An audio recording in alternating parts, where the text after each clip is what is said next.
You're listening to the #1 podcast for nonprofit leaders, getting your nonprofit fully funded. This is the Fundraising Masterminds Podcast. Today, we are going to be discussing leadership. We're going to be talking about 3 different things, right? We're going to be talking about leadership in nonprofits, right? We're going to be talking about the motivation of a leader. We're going to be talking about character of a leader. And we're going to be talking about the competency of a leader. Yep. So before we get into those 3 things, Jim, why don't you tell me a little bit of your history with working with good leaders and bad leaders in nonprofits?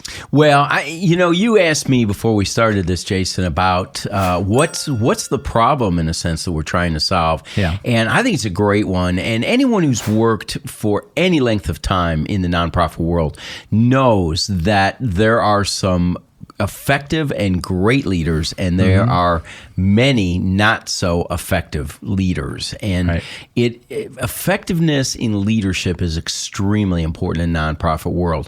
So often we take it for granted in the business world that cream rises to the top.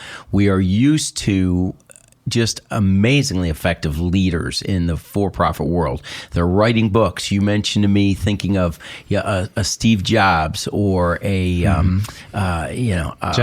Bezos or someone in the business world. Right. But how often do we really hear about effective leaders in the nonprofit world? Well, Billy Graham.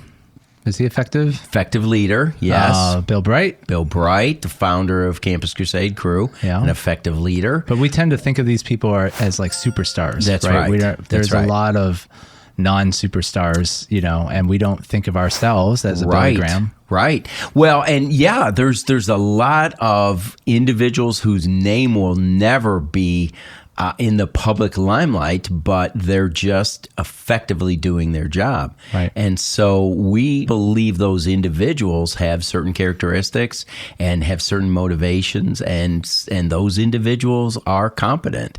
And those are the things that we're going to talk about today. So, Jim, why don't we start with the motivation of a leader? Yeah. Well, from my standpoint, motivation is so important. What are their motives behind being in leadership? And I can't tell you how often I've run into situations over the years, especially in ministry and certainly nonprofit work, where individuals who move into leadership positions do so for the wrong reasons. And a lot of times it has to do with self-interest and really self-focused, and it's all about them. We tend to put people on pedestals, and we really set people up for failure so often because we put them on a pedestal and they start to think that they're more competent, more effective. So why do you think people put people on pedestals? Of course, from a biblical standpoint, it goes back to the standpoint of, even back to what was the concept of what a rabbi was. If you think about in Jesus' times, the rabbis were always considered the most highly educated. They were, supposedly the brightest of the bright, and individuals, we went to them for wisdom, for advice and counsel. Well, of course, we learned many times in Scripture just how incorrect that was, how many of the rabbis made the wrong decision on things. Right. And we continue, we in a sense, we really have rabbis today. We put a lot of our leaders, we put them out there, just as in Scripture, when the Israelites, God wanted them to be him to be their king. And exactly. And they wanted to be their own king. And they wanted a human, right? They wanted a man. I understand. That was Saul being the first leader. Well, we still do that today. We put individuals in positions of authority and in positions of power. They are the shepherds, right? And we are what, Jason? The sheep. The sheep, yeah, exactly. And unfortunately, what happens is we move people, whether it be in the church setting, whether it be in Christian ministries, whether it be in universities, we put people up in positions. And unfortunately, we'll move people in positions before they're prepared and certainly before they're ready to move into a position like that. If you think about it, many of our leaders come right out of seminary and immediately they're moved into position of associate pastor or even senior pastor in some situations with absolutely no experience whatsoever in being a leader, and we just assume because someone has a seminary degree that all of a sudden they've got to be a great leader because they're a seminary grad. So what happens is the people start to believe their own press. And they start to believe that they're effective. Everybody's telling them they're effective, and they start to believe that.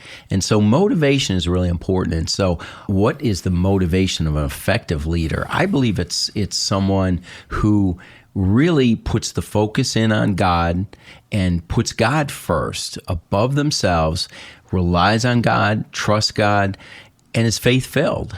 And I think about the example of Bill Bright, who I had the opportunity to work with. He was the founder of Campus Crusade for Christ, probably one of the most effective, next to Billy Graham, evangelists of the 20th century. That man was faith-filled, and every major effort. In 1972, he had the dream of pulling 100,000 students together in the Cotton Bowl in Dallas, Texas, and no one believed that was going to happen. And he saw 100,000 people come in, plus 100,000 plus on there. So it's faith-filled, and we saw that with individuals.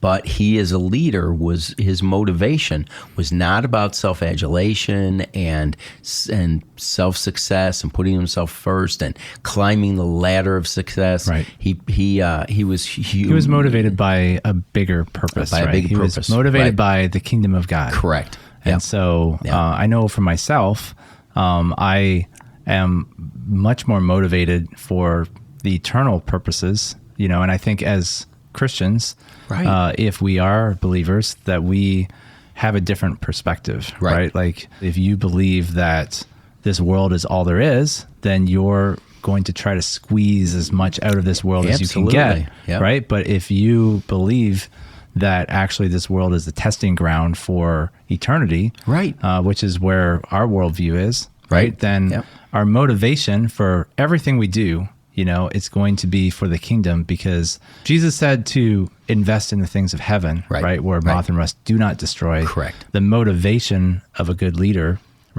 is not self-focused, but focused on the kingdom. Right. But if you break that down even more, there's a lot of people that I know that might look like good, godly people. They might even say that they're all about the kingdom or all about serving God, but they can use that as a manipulation tool, right? Have you come across that before? Oh, absolutely. Yeah. Guilt is an amazing motivator. Unfortunately, it's a sad motivator, but there's a lot of leaders out there who use guilt as a motivation to get people to do things. And of course, if you get caught in the trap of believing that you need to work your way into heaven, what a great way to motivate someone that, if you do this or you work this hard, you're going to get to heaven. Well, we even as followers of Christ who are assured of our salvation, we can even get into that. We can be motivated by that guilt or doing so much. I can't tell you how many individuals in Christian work are workaholics. They know that they are saved by grace, but they're still putting in 40, 60, 80, 100 hours a week. Now, Jason, let me ask you this. When you say that some of our leaders, that they're motivated with a kingdom mindset, and that's a good thing, do we have people coming out of seminary that don't have a kingdom mindset and would, they start out without a kingdom mindset and they're just self-centered? I think what happens is, when I think of seminary, I think of pastors. Mm-hmm. Oh yeah, but we're not talking about churches. We're talking about nonprofits. Well, I'm using that as an example of that. But nonprofit leaders, a lot of people. A nonprofit leader is like a camp director or a church, or a rescue mission, help a pregnancy center, run a pregnancy center. See, I think a lot of those leaders actually come from being volunteers. Yes. I think what ends up happening, like if I think of like a camp or a homeless shelter or something, I feel like what tends to happen is you get someone who maybe was homeless Yeah. Right. Or they were very impacted by the ministry. So they start volunteering because they get impacted by it. They start volunteering, serving or whatever. Yep. And just because there's just such a lack of staff or people willing to help, they just automatically become the default because there's no one else to do it. Well, that's right. And then that creates the problem because it's like, well, there's no one else to do it and you're the only one that cares about this. Right. Yeah. So then they just start doing it, but they've never been taught how to be a leader. So they just do what's right for them or what they think is right. And it may not be necessarily Well, it's the Peter principle. They rise to their level of incompetency. But that's not necessarily a bad thing. No, in fact, that's actually where I was going, Jason, when I asked you the question about, people coming out of seminary, not being kingdom focused. I would say that almost every single individual that comes out of seminary, they don't come out, self-centered. They end up becoming self-centered because they're praised, they're honored, they're worshipped in some cases, and they move into that. And I would say that's a trap that many leaders have to be careful about. I mentioned the term, believe in your own press, and we've got to be careful. Well, going back to my example of the person who was the volunteer, gets put into the leadership position. You're going to start humble, right? And a lot of leaders do start humble. They have a good beginning, but then people start praising them, right? And I think that is one of the big traps that I've seen in Christian leadership or probably any leadership, right, is that people start saying, hey, you're doing a good job. You're doing a good job. And they're just trying to encourage you. Right. But then when it starts to get to your head, that's when you start believing your own press, like you said, right? Yeah. And then it's like, I am kind of doing a good job. And then the next thing you know, pride starts sinking in, and then that's kind of the beginning of the downfall. And I mean, if you were to think about any leader that kind of had it good, and there's several that I'm thinking of in my mind, which I'm not going to say the names, but they had everything good going for them, and everything was great. Biblical example would be Saul, exactly. First king, everything's good. God picked you. I mean, if God picked you, handpicked you by name, I mean, you got a lot of good things going for you. But when you look at all those leaders where there's a fall away, I would say like one of the first things that is the cause, like the root issue, is pride. Right. That's it's like you start believing that you are something. Right. And that becomes, it all starts going downhill from there. Well, it's funny because we talked about that with David this week in a small group that I was in. One of the best examples I had of individuals with proper motivation and integrity. I had the opportunity one time of working with Bill Bright and traveling with him. And one time we had gone into a meeting, we filled the meter, and when we came back, the meter had expired.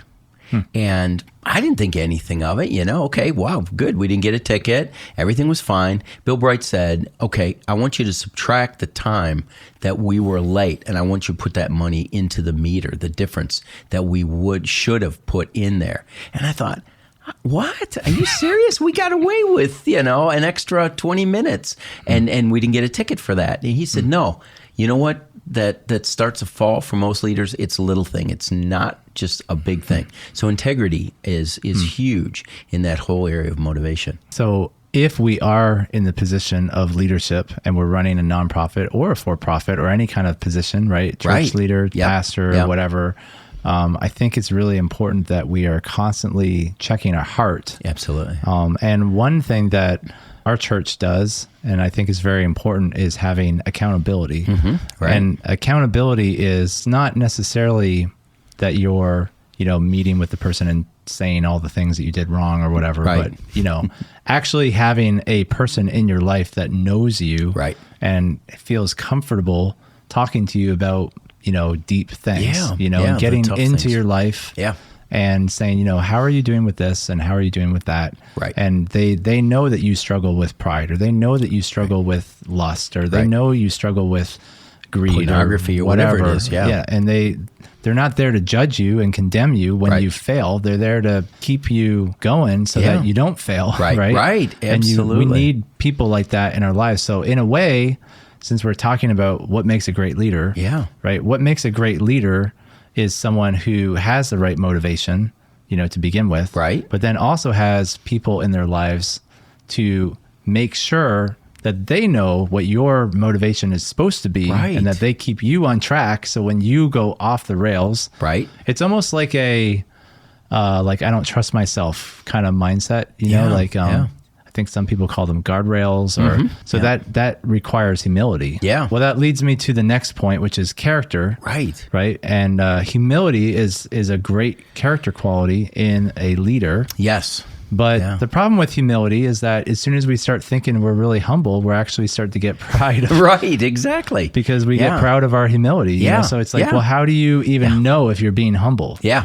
Well, you think of the Pharisees, they couldn't wait to praise themselves for tithing and giving so much and sacrificing so much. And well, character is so important, Jason. And sometimes it's hard to describe character, but it's a person having substance, that they are passionate, that they are discerning. Discernment is extremely important. And I often pray for discernment because I want to make the right decisions. Solomon, when he was given the opportunity from God to have anything he wanted to have, what did he ask for? Discernment, yeah, wisdom, right? Mm-hmm. Exactly, and it's so valued to have that, and I would rather have wisdom and discernment, and we need God's discernment because we are fallible, we're weak, we make mistakes often, and we've got to continue to pray for God's discernment as we're making the decisions on that. Because especially leaders, we are making many decisions every single day, and a lot of the direction of an organization, the staff, what motivates the staff, all are based on the decisions that those leaders make. And so we want them making the right decisions, but we want them making the decisions going to God, seeking God's word, listening to God. I can't tell you how many people sit down with the Bible and just, they'll read scripture, but they won't listen to hear what God has to say. And God has, much to tell us. So that goes back to having humility. Having humility, yeah. Really, having humility is a big piece. It is. Of being a leader. Leading with humility. And the right motivation. Yeah, absolutely. I'm really glad you brought up earlier about the fact that, we do have individuals that move into positions that aren't qualified, and don't necessarily have the character. Many service organizations, nonprofit Christian service organizations, individuals go into those because they've been touched somehow. They either were homeless themselves, they had an abortion, and they want to give back. They were blessed by a ministry. They came to Christ as a result of ministry. They want to give back. But as you said, they go immediately up to, they move, and some move very quickly in positions of authority, and they have not been trained, and some don't.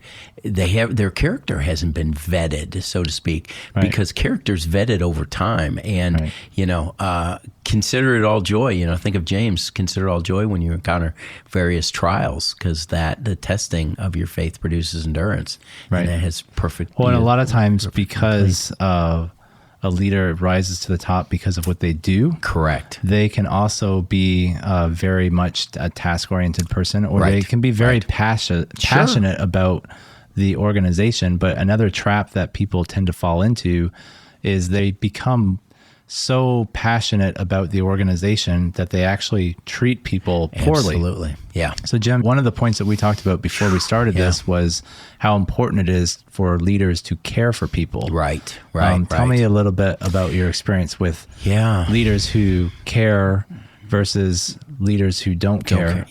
Yeah. Well, absolutely. I just, I want a leader who's passionate. I want a leader who's driven. I want a leader who's goal-oriented and focused and will go, after the mission, climb that mountain, take that hill. Right. But I also want a leader who's going to care about the individuals who came alongside them. And I see that too often. I see, leaders who really take advantage of warm-hearted, generous individuals who just want to serve the Lord, and leaders will take advantage of those individuals. They'll underpay them, they'll overwork them, and essentially they'll do whatever it takes to get that goal accomplished, and they don't care who they step on. I had an individual, a friend who was he was a very focused individual, and he would tend to ignore the thoughts and feelings of others. And he used to have a sign on his bulletin board that would say, relationships are the goal. And he needed to remind himself that it's a major goal, that, taking that hill or accomplishing that task isn't the goal. It's relationships. Right. That's good. One of my very first jobs was working for a megachurch in Chicago. The pastor at that megachurch was a great visionary. He was such a great visionary that a lot of people got behind it. The church grew very rapidly. And it was I actually was very passionate about the vision, so much so that I was the guy who started as a volunteer. One of his visions was he wanted to create a radio program. Right. And I was like, yeah, let's do it. And I jumped in and I started serving. Well, just like you said, I was so committed to, as a volunteer, right? I wanted to see it happen. Yeah. And so I rose to the top and was hired. Right. And it was a part-time job at first and then became a full-time job. Yeah. But this particular person really took advantage of me. And I felt used. I mean, after 5 years, I remember feeling overworked, underpaid. I was even at a few times, sleeping at the church because I had so much work to do that I couldn't go home. Right. And it was all on me. And there was just a lot of, it didn't seem like he really cared. Right. When you brought it to his attention, it was like, well, it was always like, well, God wants us to work hard. Right. It's all for the kingdom. Yeah. It's all excellence. Yeah. And your reward is in heaven. So good job. Yeah. And it was just like, it didn't matter. And even like how I felt about it, it almost didn't matter. Right. It was like, well, you're working for God. Yeah. And, it was never enough. Right. Enough was never enough. Right. I remember at one point in time, because I actually got behind in my school, and I was actually going to Moody during that time in Chicago, and I got behind in my school. And I remember coming to that person and saying, hey, I think God wants me to finish my school because that's the reason why I came here anyways, and this thing has just taken over my life. And he looked at me and said, I don't think God gave me the same memo. Wow. And I was man. I was like, okay. He had a better plan for your life than you did, huh? Yeah. And I guess that's I respected him for his vision, and I knew, and I really admired, the vision and everything. But I think nonprofit leaders can get so focused on accomplishing their goal that maybe they even start thinking that their mission that was God's mission becomes their mission. Right. Like it's like, well, God gave this to me, and so I got to get this done. You start taking responsibility for yourself. And you start moving the nonprofit rather than like realizing that, this is actually God's thing. So actually one of the stories that, if you don't mind me telling, no, please. When I started Fundeasy back in 2006, one of the things that my partner Adam and I, we decided this early on. We read, do you remember the book, Doing Business by the Book by Larry Burkett? Sure. So we read that book, and one of the things that we really came away with was that this business it needs to be dedicated to the Lord. Right. And that if we dedicate this business to the Lord, because we're serving nonprofits, so we're serving Christian organizations, and yes, it's a for-profit business, but if we give our talents and we give our business to the Lord, then the Lord will prosper it and grow it. Right. And it becomes his business and it's not my business. Right. And I actually found over time that every once in a while, probably about every 5 years, I would start to become overconfident. Right. And I would start taking the wheel from the Lord. And I'd be like, you know what?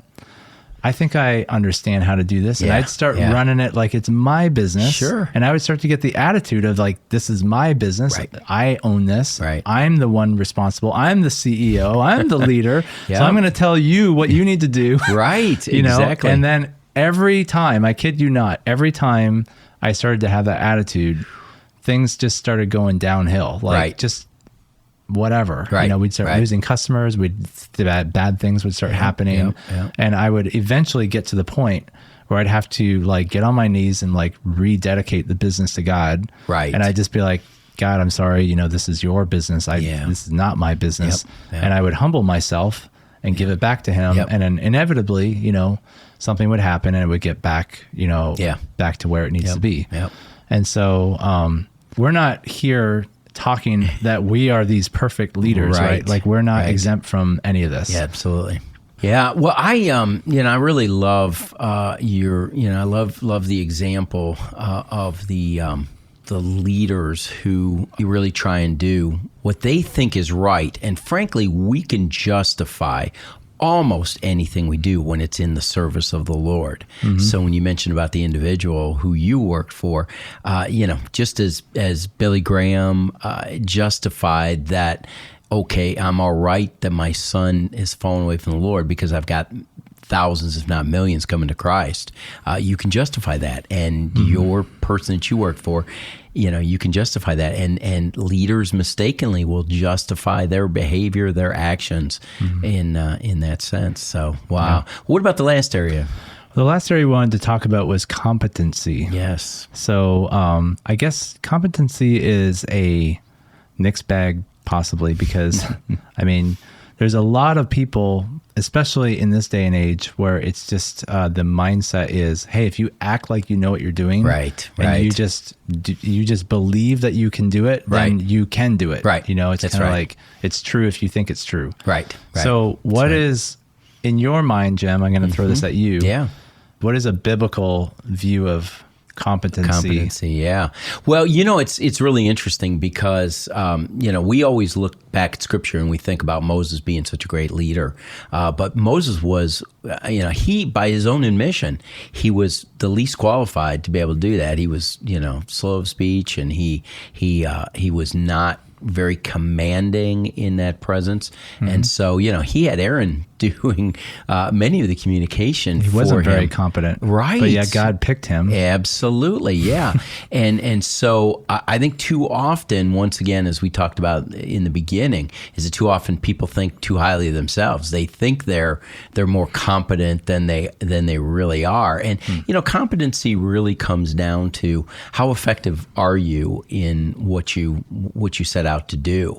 And unfortunately, we see a lot of leaders go out there who are unable to accomplish the task. They can believe all they want, like you said, that they can accomplish it, but they end up falling short of being effective in their competency. So a certain piece of competency is actually discernment or wisdom. That's what the Bible would call it, wisdom. Right. Or the gift of discernment, right? Which is ultimately being able to intuitively know the right direction, kind of like a sailor, being able to read the wind. Right. You have to be able to sense the direction of the wind and kind of intuitively know how to pull the sails in the right way so you catch the wind right. Right. It's not that it requires a bit of discernment to be able to do that. Right. And I think in order to be an effective leader, you have to have some sense of discernment from, what is God leading us to do. So you have to be someone who prays. Right. You have to be someone who's in the Word. You have to be someone who is open to other people's ideas and be able to discern, is this what I feel in my spirit? Yeah. And stuff like that. What do you think? Well, without a doubt. I mean, those things going to the Lord is so important. But, all of us, I think, have worked for incompetent individuals, people who weren't qualified. They rose to their level of incompetency. They thought they were good. Others thought they were good at something, and they really weren't. There was just maybe a lot of smoke and mirrors that existed in that situation. So we've got to, we want to make sure that when you're moving someone into a position that they're, are they really capable of doing what they want to do? And in this day and age, I mean, we are moving people up for so many of the wrong reasons. What are the reasons we're moving people up? I don't want to try to that. I do not want to address that. Turn off the recording and I'll tell you. This is when it gets good. What are you talking about? I'm not. No, but people in this day and age, people are chosen for leadership for a lot of the wrong reasons. And there are certain qualifications that someone may have that people think that they need to be in there for certain reasons, and they don't always take into consideration the competency. I've had individuals that I've worked with that have, risen to high positions, and they really didn't have any qualifications whatsoever, and they failed. They burned up, and it really was not the best. Okay, so if I'm a leader, yes, of a nonprofit, because this podcast is for nonprofit leaders, right? So I'm listening to this. Yeah, I'm listening to Jim and Jason talk about nonprofit leadership. Yeah. How do I know if I'm being an effective leader or a non-effective leader? Yeah. Because none of us are going to probably admit that we are ineffective. Yeah. Because we're trying our best. Yeah. If you're getting up in the morning and you're making an effort to do your job, you probably think you're doing an okay job. So how do we get an honest assessment of whether we're being effective or not? Well, number one, I believe you need to go before the Lord, and you need to seek his wisdom. Am I doing the right thing in what I'm doing? Am I making the decisions that I need to be making? But you mentioned it earlier in the fact of accountability, that we need to find people that are trusted advisors. Unfortunately, what happens too often, and I see it all the time, is the people are risen to significant positions, and they have nobody that's a peer that's going to tell them like it is. They've got all their subordinates, people who work underneath them, will tell them whatever they think they want to hear. Well, it's because it comes back to that praise. Absolutely. Right? Everyone thinks you're doing a great job, and it's like, you're awesome. Yeah. But even if you're not doing a good job, they will tell you that you're doing a good job. They may be saying it behind your back that you're doing a terrible job, but they may be telling you that. And I believe you need to find somebody that's going to be really honest with you, and that's going to cut through all the fluff and to be very honest. Almost, you need a pastor to pastors or a leader to leaders. And it's very hard to find people like that. Oh, very hard. I almost think the best advice would be to start praying and asking God to put people like that in your life, because you can't exactly go on Facebook and say, I'm looking for an accountability person. Right. It takes the right person and the right, in fact, in my own life personally, I had been praying that God would put someone like that in my life. Yes. And just recently he has. Okay. And so it's an answer to prayer when it happens. Yeah. But there was several years, where I was just like desiring to be more held accountable, but there's just not the right person in my life that I felt like could, really challenge me or had the right, they didn't care or, whatever. Yeah. So, or have bad intentions. I have a friend that sought a mentor and ended up the person had the wrong bad intentions, almost the opposite. So yeah.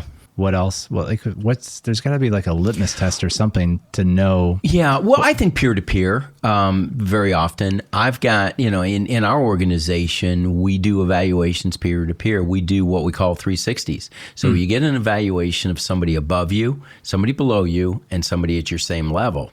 And so you've got someone who can be honest with you. And those are some of the best. I've got some individuals that I would consider great leaders that I work with and work for, and they have that iron sharpening iron. They have people who will be their peers that'll go to them and say, you are a great leader in these areas, but here's some things you need to be thinking about, or some things you need to be working at and working on.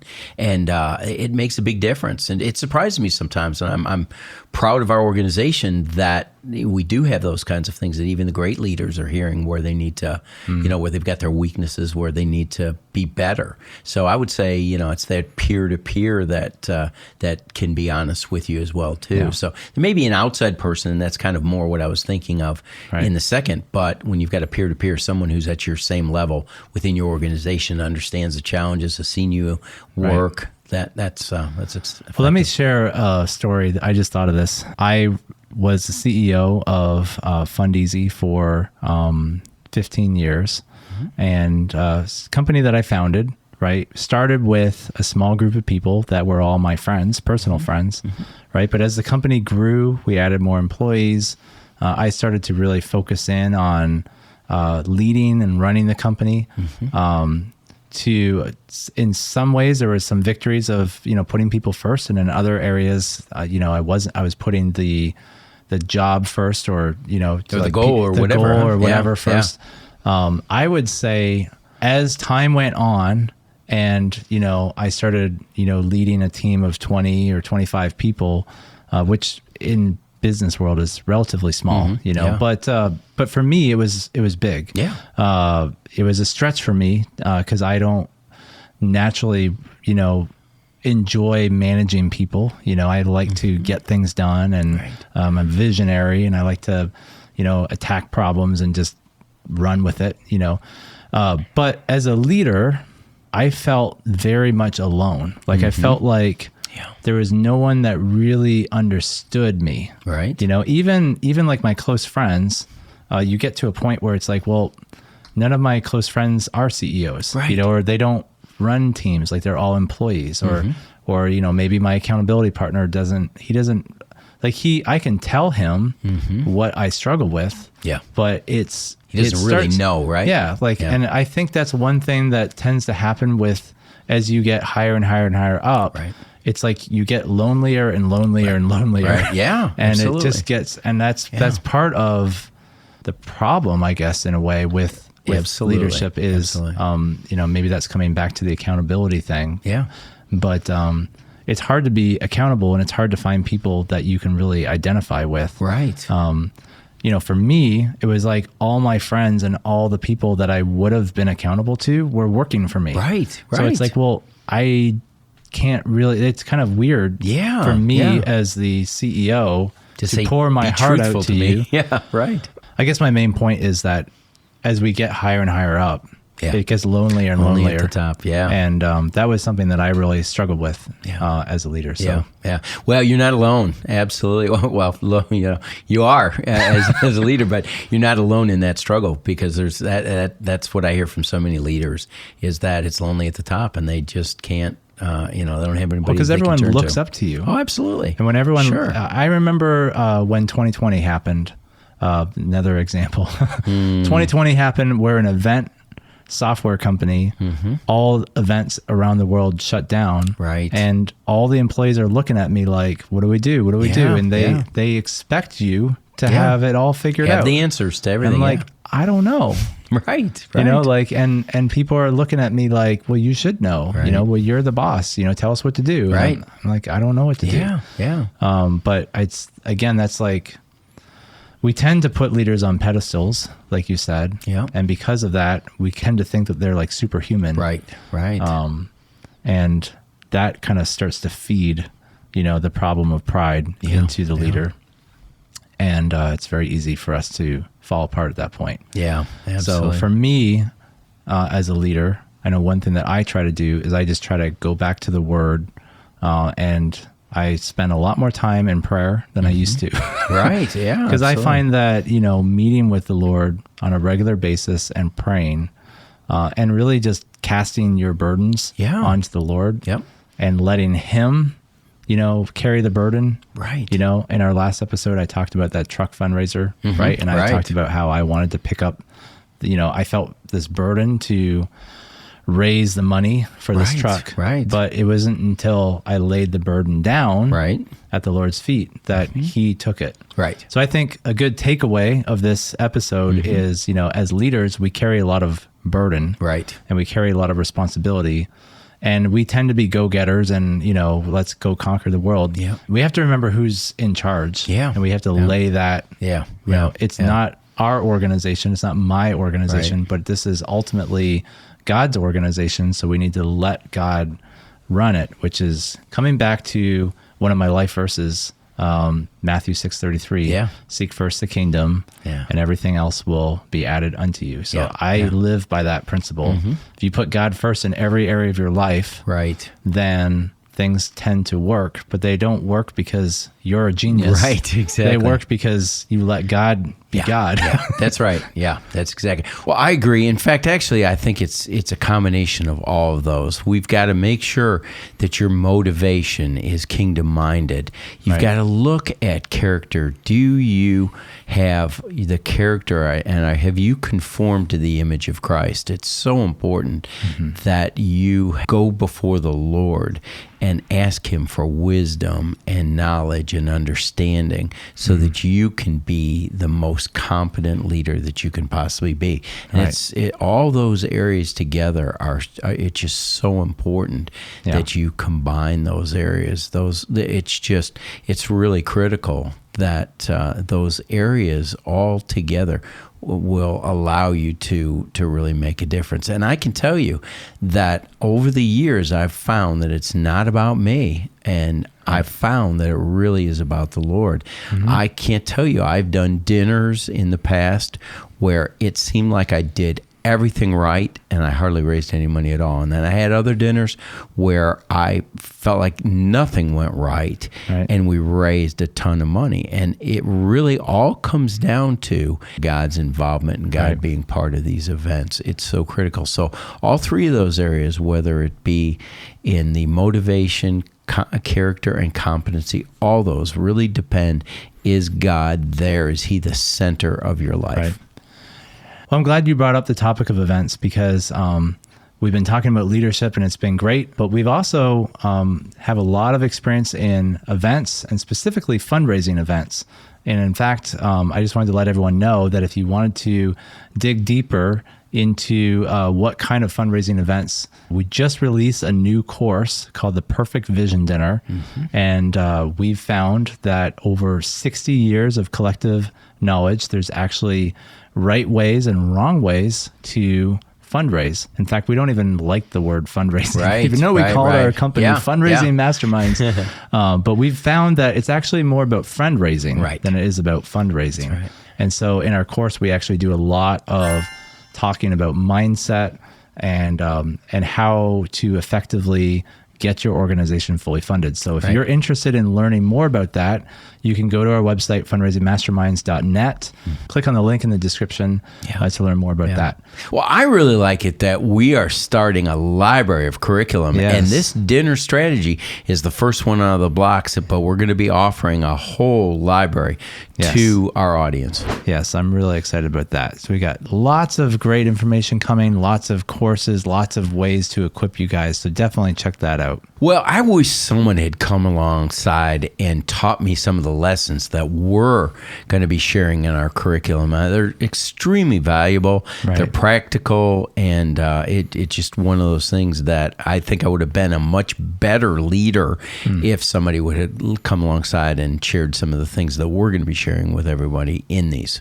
Well, and that's really what we desire for Fundraising Masterminds is to come alongside of you and to partner with you, right? Because it's not about selling the course. It's about building those friendships and building that mentorship. And we have a program to enable that to happen. You can actually work with Jim and I, and we'll actually come alongside you and teach you some of the things that we wish we would have known when we were younger, right? And that's the reason why we created Fundraising Masterminds. So.